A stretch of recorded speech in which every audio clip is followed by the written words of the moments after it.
Linda, an absolute pleasure to speak to you today, and thank you for your time. So many of your conversations at the moment are dominated by COVID-19 and coronavirus, but actually we're finding that many of the services that are now available and signposting were formed for very different reasons, and the Good Grief Trust is a good example of that. Are you okay just to explain where the trust came from and how it came about?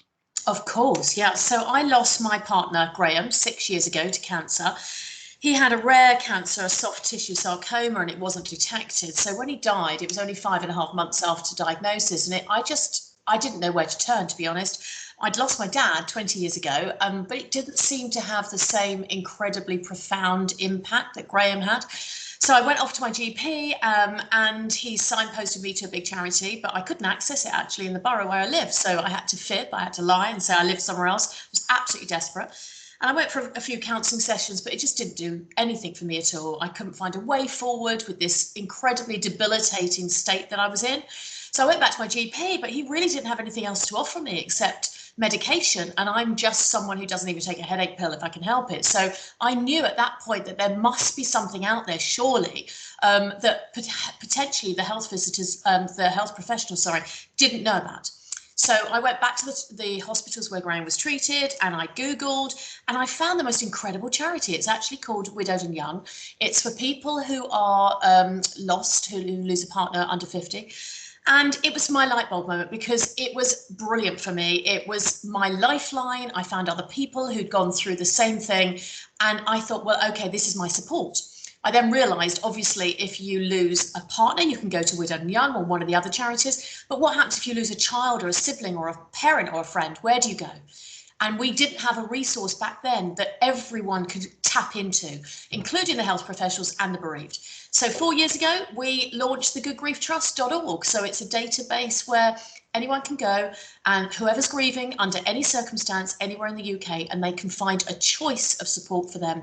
We actually have over 800 charities and support services now under that umbrella. And it's a wonderful resource, and we'll point people in the direction of the website and where they can find some more information a little bit later on.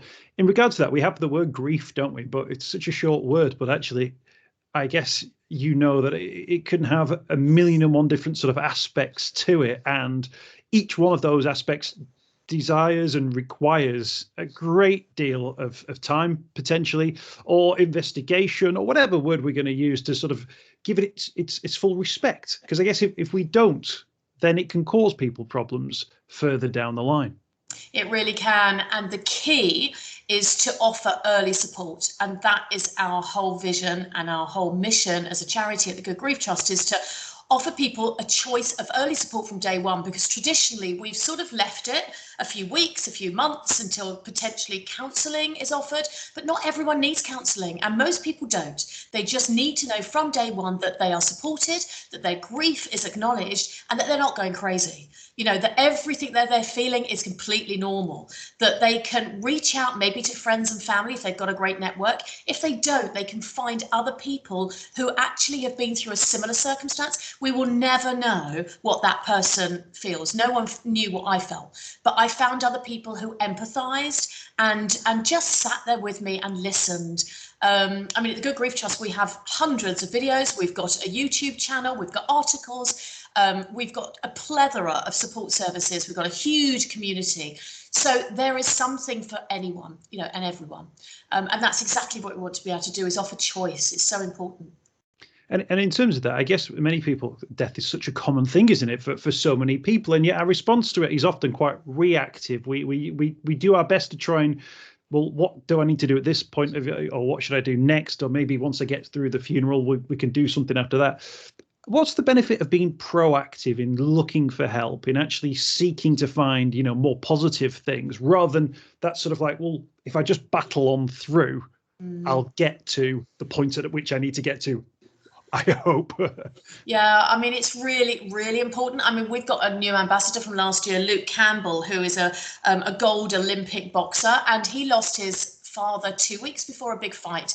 And he put it aside and actually didn't really realise the feelings, the physical symptoms that he was experiencing, the pain in his gut, the burning sensations, the anger. He didn't put that down to grief. So if you don't know early on, you can get completely muddled. You can get very confused. Friends and family and your wider network can suffer, if you like, because they can't help you because you have no idea what you're feeling. So by knowing what you're feeling is completely normal from day one, you can then go, right, what is it I want? How can I help myself? Is that talking to someone who is just really kind and going to be listening and understanding? Is that going and having a run outside? Is it going walking with friends? Is it going having a cup of tea with someone? Is it having professional counselling? Then you know what is open to you, because you won't know until you know what you're feeling as to what the services are available to you. Do people ever say to you, I always wonder if these are the wrong feelings? Am I thinking the wrong thing? Yeah, absolutely. There is no right or wrong way to grieve, and that's really, really important. We say grief is really love with nowhere to go. It's just so powerful, and it can be so debilitating, and it can take over so many aspects of your life. Financial, your children, your workplace, everything can be affected by grief if you don't acknowledge it. It's really, really important to do that, and just to sort of think about maybe where you are with it, and to recognize it, and to try and, we get lots of quotes put on our Facebook pages. Our community is huge. We reached over 2 million at Christmas, and we're a small voluntary charity, but clearly people are reaching out, particularly now during COVID. We've got over 100,000 people obviously affected by direct COVID bereavement, but clearly there are hundreds and hundreds of thousands of people who have other types of bereavements throughout the whole year. So people are reaching out for things that resonate with them. So quotes and names and images, and whatever is right for you is right for you, really. And in terms of those deaths that we've seen in the last year, where we've had restrictions on things like funerals or no funerals or really limited funerals, has that disrupted, if you like, our processes that we have in place? Or we've sort of, over our lifetimes, we've kind of built up that we think, well, as long as we get through to the funeral, or I can make sure that we're there for them, or we can maybe send somebody around, a family member stops over at a relative's, whatever that may be. But COVID's taken so many of those coping strategies away, hasn't it? It's been completely catastrophic, to be honest. We are talking about a tsunami of grief and mental health issues. We run virtual cafes, so please, anyone who's listening, come to our virtual cafes. They run 3 times a week. There's no waiting list. You just pop in, have a cup of tea, sit on Zoom and meet other people, because people are grieving in isolation. They haven't been able to have their friends and family knock on the door and come and hold their hands. They haven't been able to go and have those hugs and have that comfort at the funerals. Sometimes they've even live streamed their funeral, so they haven't even actually been there with their parents, because potentially they might have been infected by COVID, or they might have had friends and family. That is really, really profound, and it will have a knock-on effect all the way through different religions and cultures as well. We've just come off a seminar that we're running to try and improve early support within the NHS trusts and GPs. And one of our recent ambassadors, Dr. Amir Khan, which I'm sure a lot of people know, he was talking about the Muslim community, and obviously, they need to bury their loved ones very quickly. And if you can't do that, if you can't be there and dress those people who have died, who you are so precious to, that can have a really impactful, profound effect on you. And that's not just now, that's ongoing. We see people, we had someone in the cafe the other day who 40 years ago had lost her father, had never really dealt with it. And it's just coming back now to really, really have those really horrible sort of profound impact on her. Yeah. In terms of, the processes in place for when somebody dies, be it the coroner, the funeral, and those sorts of services that you've got to go through, is that something we need to do? We need to actually build into the system a moment whereby there's a specific signpost into an organization like your own or those that you work with that says, beyond the coroner, beyond the funeral, this is a service you might require. And when you do, here is the number to call, or here's the email, or here's the website to go to. Absolutely. And that's why we've been working so closely with the Department of Health. We're a very young charity, relatively speaking. It's only 4 years old, but we're absolutely passionate from day one. Those people who are bereaved, like me, like all those people across the country, they need to know where they can find their support. So we have something called the Good Grief Card, which runs in tandem with the website. So it's a tangible resource. It's a combined condolence and signposting tool. And we are absolutely passionate. That's why we've just come off a seminar just now with all the hospital bereavement teams, teams, with the GPs, the primary and secondary healthcare. Frontline services need the support. They are trying to keep people alive during COVID. They are doing their job. The next step is our step. So yes, we have something like the Good Grief card. So basically that it will be given to the bereaved. They know exactly where they can find that support immediately, or a week later after the funeral, 2 months' time, 6 months' time. Yeah, it's absolutely vital that they know where to find those resources. Actually, Linda, a really important point you made there, because you use the phrase, the tsunami of grief. What happens, or what are your fears for what might happen when that tsunami strikes land, if you like? And we may be past the vaccine, we may be beyond, lockdown, we may be back into, quote, normal life. But if you've not dealt with grief, either through COVID-19 or anything that came before, that will at some point catch up on people, won't it?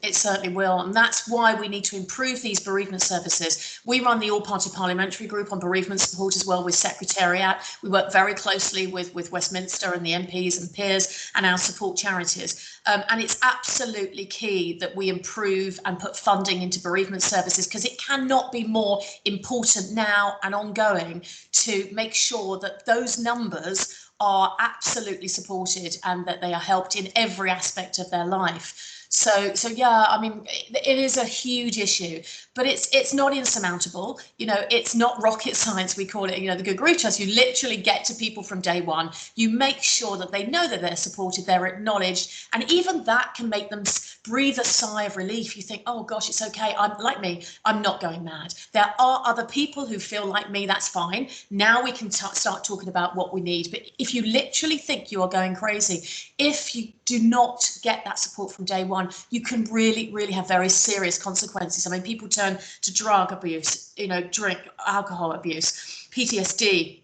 Children are self-harming. There's so many aspects of social and economic, effects from that if you don't deal with your bereavement. And in terms of those different organisations, and of course they'll all work in their own different way, can you give people a sense of what those conversations might sound like? There are a lot of people who will be afraid of picking up the phone or uncertain as to what that conversation might go like. Can you give us a sense of what a session might be like, or how that session might begin? Yeah, absolutely. So our virtual cafes are run by the bereaved for the bereaved. The host is someone who has had a significant bereavement. For example, we run even LGBTQ cafes run by LGBTQ, the community, reaching out to other people. So, for example, in our cafes, in our sessions, Zoom starts on, and then people just come in, they have a cup of tea, and they start sharing their story if and when they need to. They can sit, they can listen to other people's stories. They can engage if they want to. They can chat about the bereavement that they've had. But generally speaking, as soon as you realise that actually the room, albeit an online room, is full of other people who have been through something similar, it's just that shared bond. It's that club you never wanted to belong to, but you are there, and you can just sit and listen or share and talk as much as you want to, because generally most people do want to talk when they've had a bereavement, but a lot of people don't. And again, we've got online forums where you can scroll through messages, comments from other people that will resonate. You think, oh my goodness, yes. So you don't have to pick up that phone if you don't want to. It's really quite daunting, especially, sadly, when you pick up a phone and that service is unavailable, because clearly a lot of them are overwhelmed, and that could be the only phone call that you make. So I would urge people just to do what feels comfortable for them. Talk to other people if you want to, scroll through a Facebook message, come to a WhatsApp group, and look on our, for example, the Good Grief Trust articles and videos.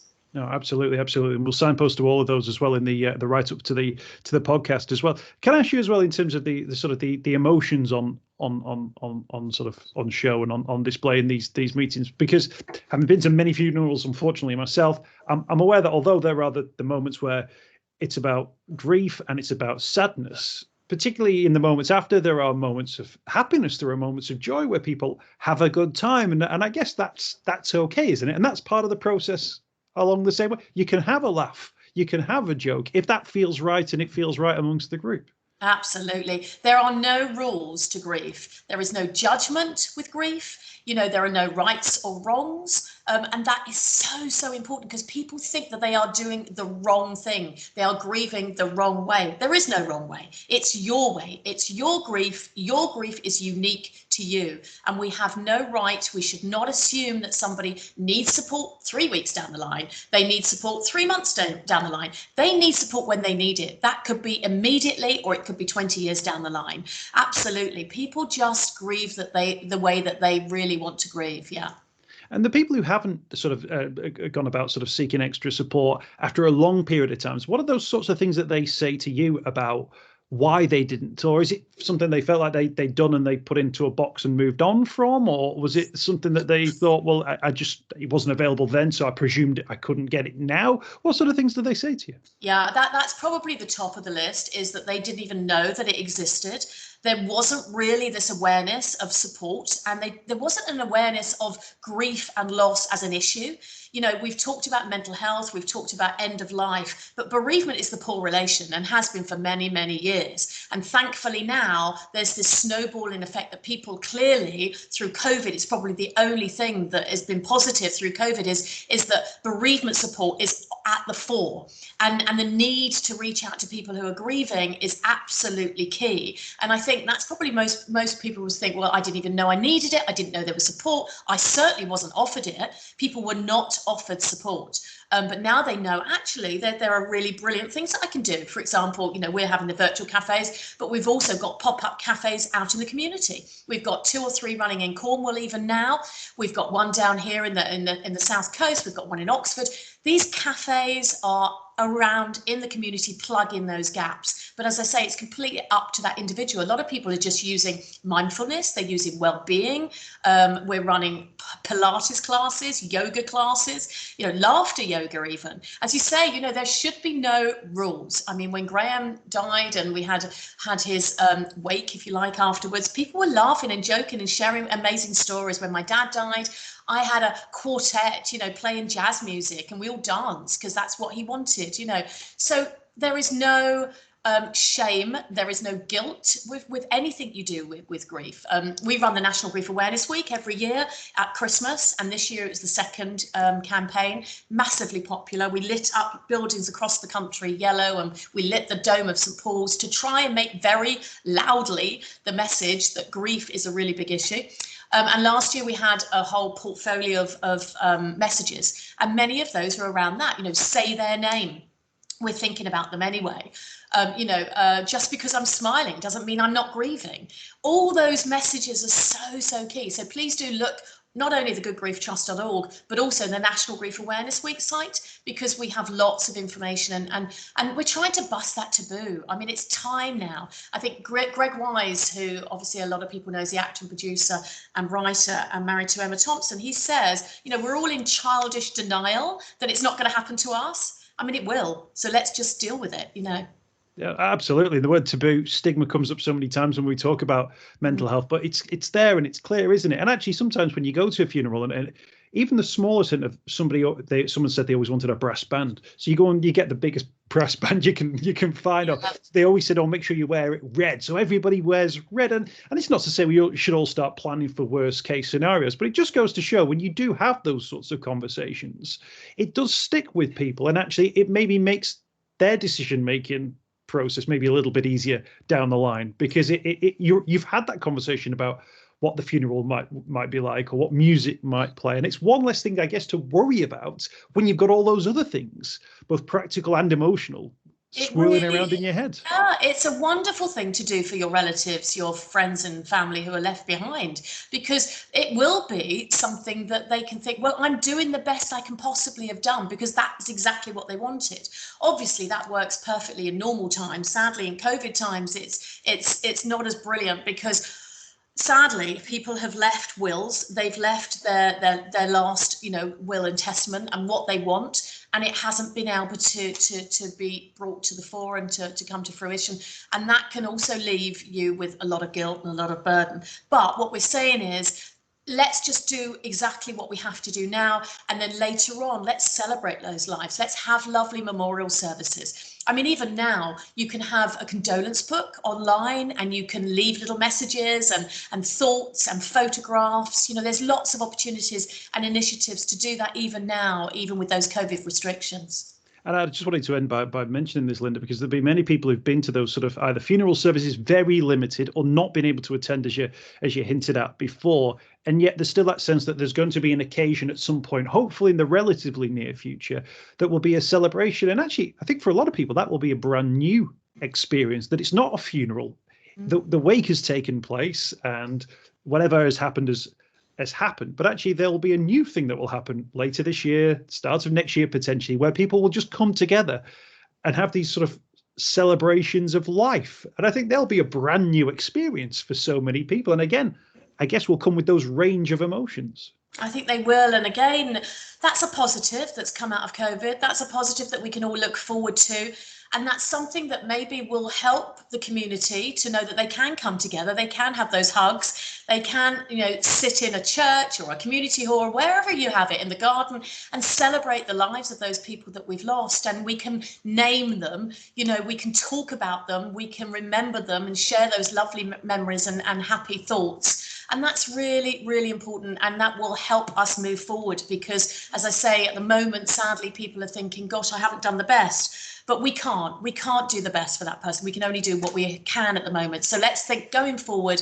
I mean, our strapline is help and hope in one place. So we offer practical and emotional help, and we offer hope for the future. And we all have to have hope. And there is hope definitely going forward. It's not the circumstances of the death that will predict a positive or negative outcome. It's the support they get at the time of the death. That is the key component to anybody finding a way to rebuild their life. And that's actually a quote from Julia Samuel, who's a well-known grief guru, if you like. And that's so, so important. So please keep that in your mind. We can move forward with hope. Linda, thank you so much for your time today. The Good Grief Trusted, people type that into any search engine. It's the first thing that comes up. You've had your Umbrella Day as well, which a great idea. Actually, just mention it because I think it's an important idea. And again, we talk about the emotional versus the practical. This is that practical thing, but actually it's a nod to the emotional as well, isn't it? It certainly is. It's the first time. So National Umbrella Day, February the 10th, every year now from now on. So what we want to do is to make sure that that support is known. We are an umbrella charity and we are going to celebrate all those hundreds of charities. We actually have 800 charities and support services that grow every day. Under our umbrella, we need to make sure that anyone grieving under any circumstance anywhere in the UK looks at our umbrella and sees that there is help and that there is hope, and we support those people grieving going forward. So yes, get your umbrellas out, wear your national umbrella badges, our Good Grief umbrella badges, but please do come together and just let those people grieving know that they're not alone. Thank you for your time today. Thank you.